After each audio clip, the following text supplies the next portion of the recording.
खबर शामिल करते हैं मटियारी से। मटियारी के करीब गांव लाल खान बाटी में सोलंकी बिरादरी के रहायशियों के घरों को अचानक आग लग गई।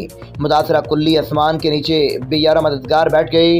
खबर शामिल करते हैं मटियारी के करीब गांव लाल खान बाटी में उदास सोलंकी सागर सोलंकी के गांव के घरों को अचानक आग लग गई, जिसके घरों में पड़ा सामान जलकर खाकसर हो गया। सामान अनाज समेत दूसरा जरूरी सामान जलकर राख हो गया।